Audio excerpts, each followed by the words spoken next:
And I love proclaiming the gospel, although this morning not so much. Because the gospel is not exactly what I would consider the good news. It's all about division. It's about conflict. It's about Jesus, something that Jesus knew about in his life. Because if you look at the Gospels, you'll find that all throughout his ministry, there was one conflict after another. In fact, some of his most important and powerful teaching comes out in the midst of conflict with Pharisees or Sadducees or disciples who don't understand or someone off the street that challenges him. He lived in a world in which there was conflict. There was political conflict, there was military conflict. They were occupied by a Roman presence and a Roman army. And so Jesus knew what conflict was about. And in this section of Luke's Gospel, he's very specific that conflict is going to be a part of our experience as well, in one way or another. And certainly that's been true throughout the history of Christianity. There have been enormous conflicts, both outside the church and inside the church as well. Sometimes the steepest and most difficult conflicts were with people that seemed to agree, or at least should have agreed, and then disagreed about some specifics.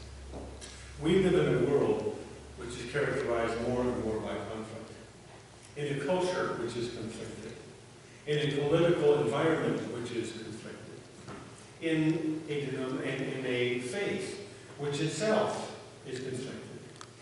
Because of three primary things that have happened in the last several years. Three voices that have crept into the public discourse.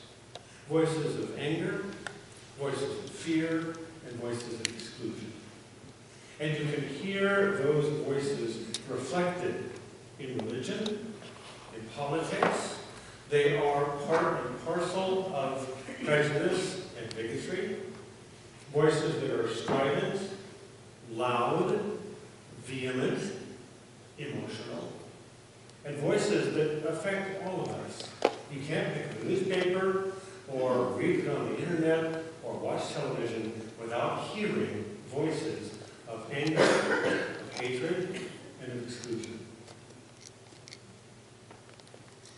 You find it in the church as well. There's a part of Christianity which is angry and which is fearful. And yet these are not the only voices.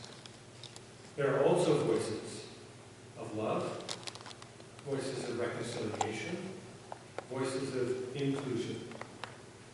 And so there is a conflict going on around us that affects every one of us in one way or another because of those voices and because of the difference between the voices of anger, and fear, and exclusion.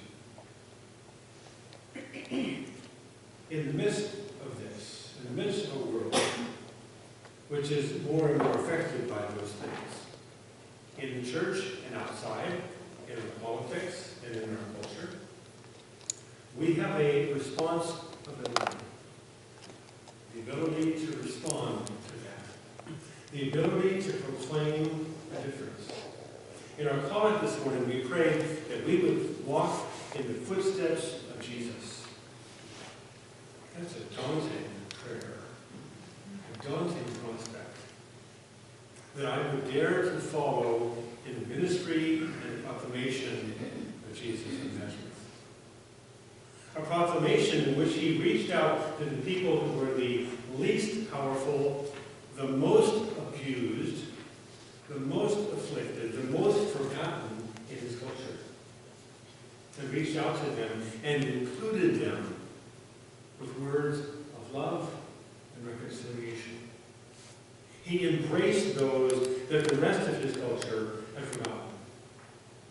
Those who in our culture we might categorize as immigrants, or the poor, or refugees. These were the people that Jesus reached out to. And he did so with love and grace and a message of hope, a message of good news.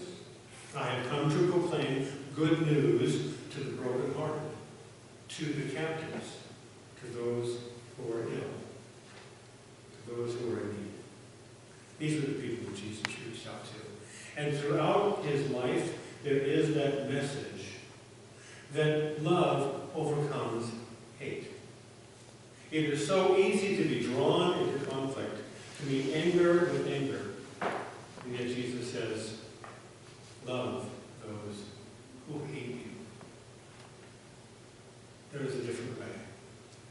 The radical way of the gospel is what Jesus proclaimed, and is what he calls us to proclaim if we're going to walk in his footsteps, if we're going to be serious at all about following Christ, which it seems this really is all about. Then it's not going to be easy. It's going to put us in situations where people dislike us because they don't want to hear those words. They don't want that message of love.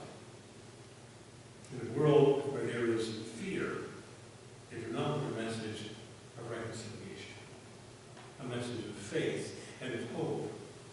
But ultimately, no matter how bad we screw up the world, God is in charge. And God's love will prevail. And that love will triumph over hate.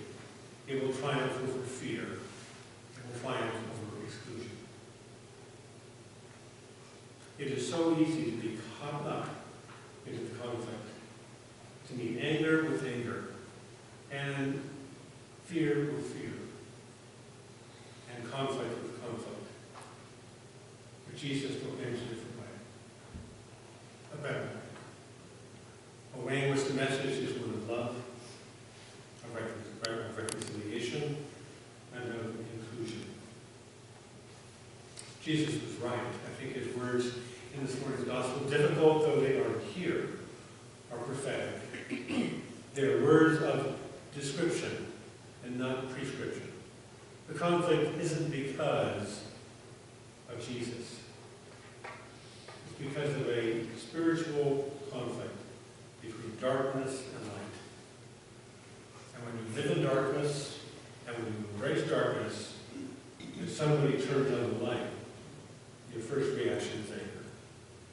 You don't want that to be exposed. You prefer to live in the darkness. And there are those who prefer to live in anger, in fear, and exclusion. But that's not the gospel.